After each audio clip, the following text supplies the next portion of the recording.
Now you can stay anywhere right now, because you're going to be moving very soon. But just sit anywhere, because we're going to have a little conversation with one of our members of our church. And I'm going to just hand it over to Dave and Robert now as they share a little bit of information. Thanks. I'm going to grab that one there and let me replace. Is that right? Just gets it up here. So this Sunday is a little bit of a different approach when we're thinking about planning out the summer.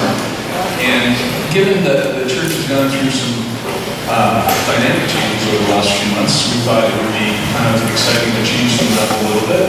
We have some flexibility, and we thought we'd take advantage of that. And one of the things that has kind of happened in the last few months is we've had a lot of conversations within the congregation about kind of where people's hearts are at, what's on their minds, and how they see kind of God playing out in their lives. So we ended up having a conversation with Robin. Lauren and I got together with Robin, had a great conversation, and thought, we thought that what we were hearing from Robert was something that should be shared with the congregation. And so we asked Robert to come along this morning and kind of share a bit of his story. He's, how old are you now? 22. 22. So when the church started, Robert's family was one of the founding families, and he was 7. So a lot has happened in the last 15 years. So hearing a little bit of Robert's story, something that many of us might not have heard pieces of. And then we've asked Robert also to share kind of what's on his heart. And what we're going to do is kind of hear the story, hear what's on Robert's heart. Then we're going to take a little bit of a break. There's some muffins and coffee. We're going to grab that, and then we're going to come back, and we're going to sit in the groups, and we're going to start having a conversation around some questions that Robert's all put together for the dialogue. So we'll give you a little bit more on that in a few minutes. Right now I'm going to kind of turn it over to Robert to share some of that, the story with us. Thanks so much, Dave. I don't want this to be that much like a sermon, so hopefully it's just more casual. I really like the idea of just a member of the community coming and sharing what God's put on their heart and just discussing it as a group and seeing what that means for us as individuals and us as a church. So first, to give you some context of why I'm feeling, moved to talk to you guys. I grew up in a very, blessed situation. Amazing Christian parents who told me how much God loved me and everyone, and showed what that looked like in life, like living out a life, knowing that truth. I have 3 amazing siblings, and my unbiased opinion, the best siblings you could ever ask for. I went to a great school, I fit in well with my friends, had a great group of encouraging friends, had opportunities to sing solos, to play on sports teams, get involved with leadership, and a great church family, always interested in what was happening in my life, always encouraging me to be the best person I can and live for God. So up until university, I think it was actually my second year of university, God was definitely a part of my life, and I knew that He was part of the equation.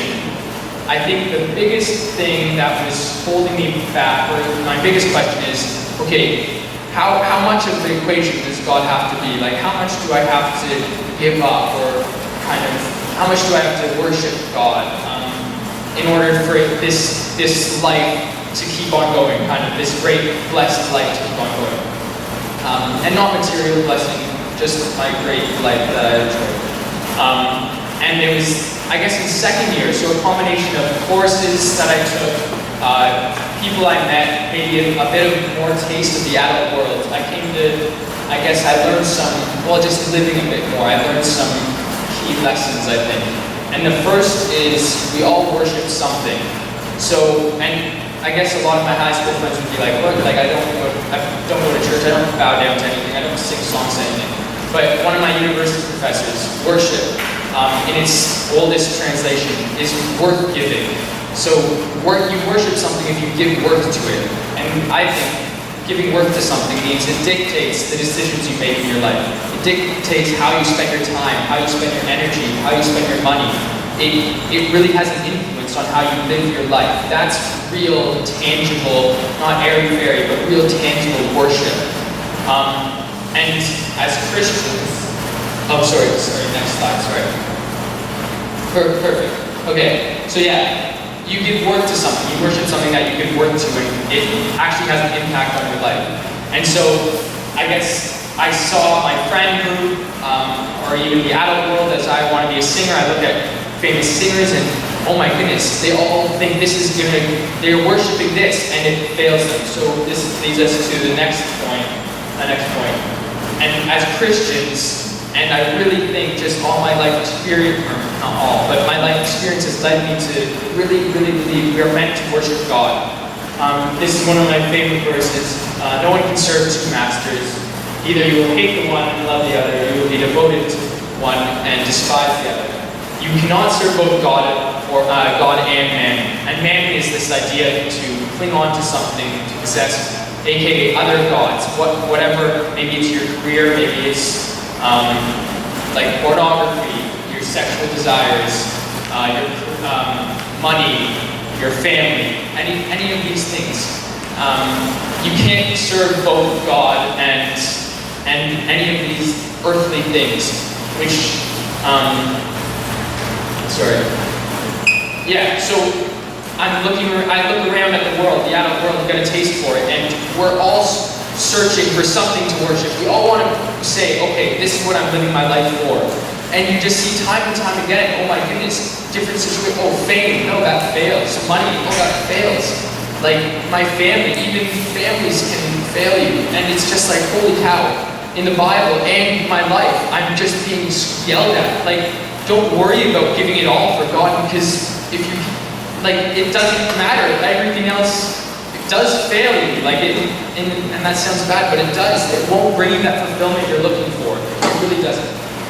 So, number 3, sorry. So what does that mean? That's a lot of airy-fairy feelings of worship God. No. So the best thing about Christianity is we have this perfect prototype. And Soren Kierkegaard wrote this book, or we can call it a book, Christ is the Prototype. And so we can look at Christ, okay, clearly Christ lived for God. He worshipped God the best he could ever possibly imagine. But he also changed what worship looked like. From Judaism to Christianity, or at least Jesus following, it changed drastically. And it changed from a life of rituals and traditions to this dynamic life of love. And that's really that sole focus is love. His main 2 laws, love the Lord your God with all your heart, soul, and mind, and love your neighbor as yourself. It all has to do with love. So how does it start? It starts with life fully dependent on a real and practical relationship with God. And I don't know what each of you is feeling with God, but you need, it has to be, Jesus relied on God. No matter what he was doing. I tell you the truth, the Son can do nothing by himself. This is Jesus talking, the best human ever to live, / God. He can do only what he sees the Father do, because whatever the Father does, the Son also does. So we need to appreciate, holy cow, if that's how we're to love the Lord your God with all your heart, soul, and mind, wow, that actually has real practical, daily life things. Jesus lived out, it was action. And so Jesus was always constantly asking God, okay, what are you doing, God? Where are you at work? And not just so that we can sing your praises, but, next slide, so that we can join him there. Jesus did not leave off, love the Lord your God with all your heart, soul, and mind. He did not just say, full stop. No. He said, and love your neighbor as yourself. That is, he's receiving that love and giving that love to God so that, oh my goodness, this is going to have an impact on our relationships here on earth. Again, and he takes it this far. I want you to show love, not offer sacrifices. I want you to know me more than I want burnt offerings. And it's, oh my goodness, am I offering sacrifices? Am I just going and so for me it was, I guess bringing it back to my experience, coming and singing, and I love meeting with everybody. And I love seeing all my friends and just singing with everybody. But, oh man, is this really the top level? Is this me showing love? Am I able to show love in that way the best I can?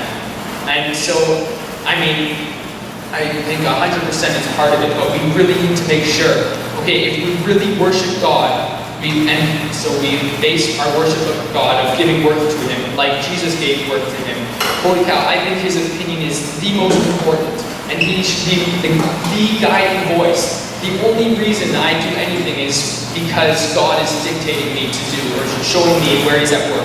And Jesus lived that way, and it resulted in loving relationships. Whatever we do, in any interaction, whether that's at work, a coworker that you just cannot stand, we're called to be that source of love.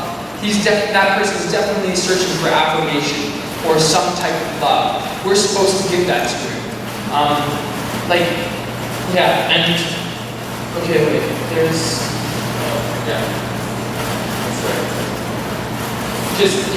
guess the final, at the Last Supper, Jesus talks about the greatest of you, like if you want to be the greatest, you must become a servant. And it's like, oh man, going into every room, for me, in university, it's walking into my classroom or lecture hall and thinking, because I know, I think a lot of us do this, okay, am I looking good, am I looking presentable, why isn't anybody coming to talk to me, like, come on, like, I want to feel, like, loved, I want to feel affirmed. And it's flipping that into, okay, look around, look at the faces. Who needs to feel affirmed? Who needs to feel that security? Because, like, we are that result. Because I feel that from God, or I should feel that from God, so that I can give that out to other people. So it's, in your office, it's looking out for people that are feeling insecure. It's even doing charitable things, like, okay, look, Jesus said, you saw me naked and you clothed me. Oh my goodness, we're supposed to keep any need we see. Like, that is the purpose of our life. So when we sing the song, I guess to conclude, let our life song sing to you. Shine a light and let the whole world see. Right? We're living for your glory. Right? We're not just going to get God shining down. Okay, because we pray to God that, okay, God's just going to send lightning bolts and everybody's going to believe and everybody's going to feel happy. No, we're called to, God always works, but we're called to work with God and be that person, be that source of love in our lives. So, anyways, that's what I guess if I could sum it up, worshiping God is so much more than Sunday mornings. It's so much that, I'm doing this Experiencing God with my girlfriend, and it's that disciplined relationship with God, really trying to listen to God so that you can join Him in your lives and make a real difference. Like, God should dictate how we live our lives, day in and day out.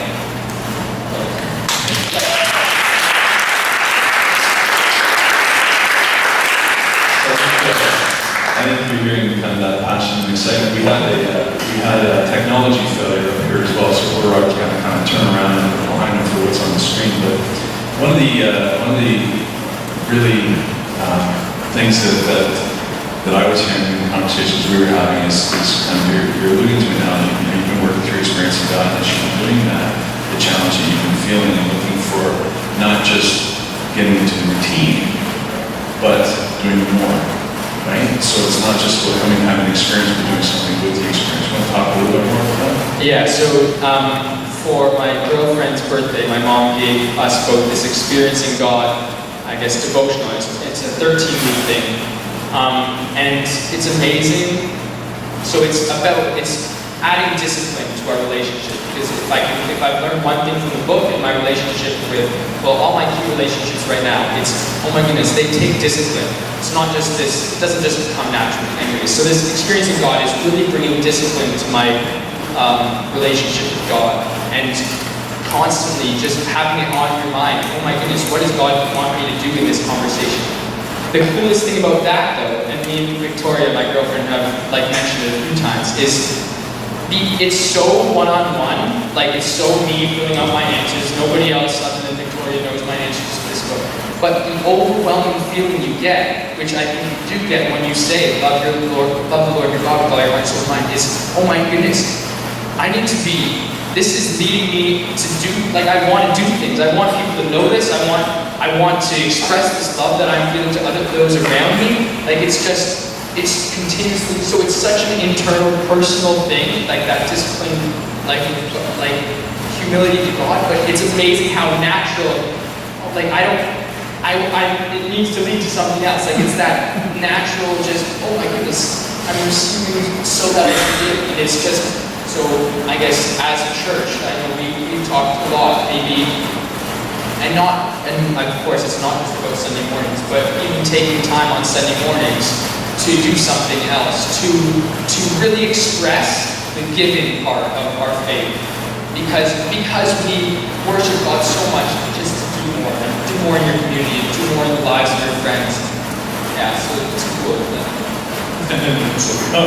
So the kind of the experience. So for those of us that have kind of done some adult learning, we learn a little differently, right? So we share an experience, whether it's hearing someone's story and what's on their heart, or whether it's watching a video, or whether it's hearing a sermon, or whether it's going to a movie. But we have this experience.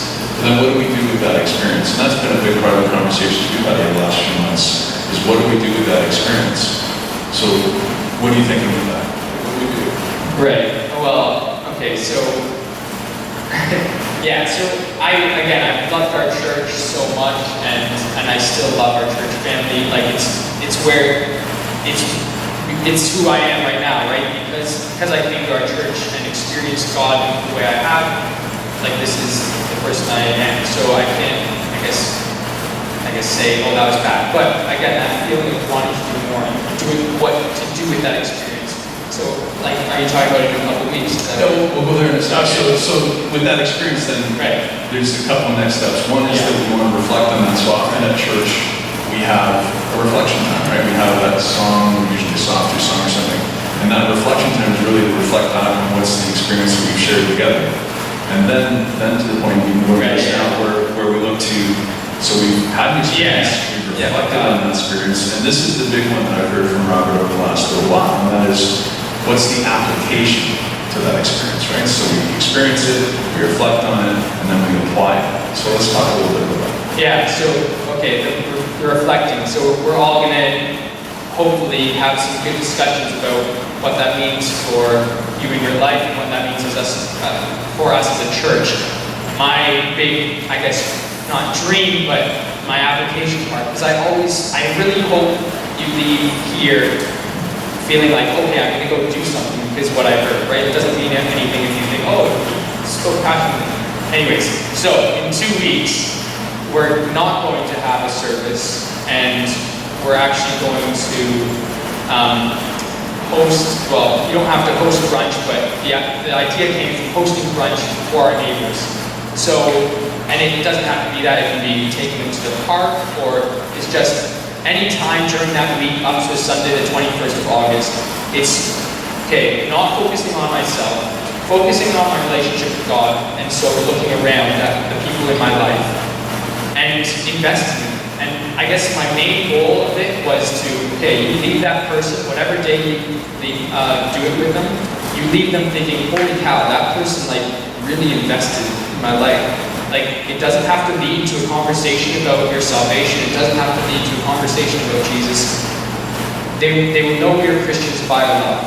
And we're doing it on a Sunday, we're not having church on a Sunday because just the magnitude of that statement, they will know we are Christians by our love. And so maybe to kick off a more full life of loving, then we thought, okay, let's do it on a Sunday to really say, like, this is really important stuff. So hopefully you have a couple of weeks to think about people, and of course, well, should we talk about prayer? So over the next couple of weeks, another thing that's great about this experiencing God thing is God is always at work, and God takes the initiative to invite you to work alongside Him. So we really need to be hearing His voice. So, and I am the vine, you are the branches. As a man remains in me, he will bear much fruit. Apart from me, he can do nothing.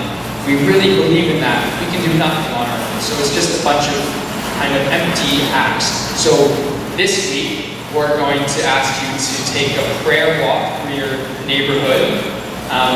maybe, well, in the experience of God, it was half an hour and just listening and watching and trying to hear where God is speaking to you. And it might come right away, and I really believe if it comes right away, then that's God speaking. Still take the half an hour, obviously, and yeah, what relationships and where God is working means in whose life, in what relationship. Because again, love, you can't do love outside of relation with other people. Like it has to be, you can't love just by yourself. Like it doesn't work. So it's whose life is God calling me, where He's working in, and what does He want me to do? So that would be really cool. Okay, so the next touch for this morning, what we thought we'd do is we're going to play a video. We've got the coffee, the juice, the drinks at the back. If you want to just take 5 minutes while this video is playing, and then gather back into the tables. We want to make sure there's a mixture within the table. Actually, I look at a mixture, but we don't want kind of just a family sticking together. Let's split it up. Let's try and get some cross-generational participation in the dialogue. There's facilitators that will be around the room that will lead kind of through some discussion. Robert's prepared 3 questions. We'll have them up here as well, and just have a dialogue around those 3 questions. And then we're going to quickly take those up and just talk about next steps. And again, next week we're not going to be sitting around the tables again, and it's just to try something a little bit different, to kind of hear the story, hear what's on Robert's heart, share that together, and have a chance to talk, and we'll take it up a little bit and talk about the next steps after that. So, Lori, have I missed anything? Okay. But everyone is standing up. Okay.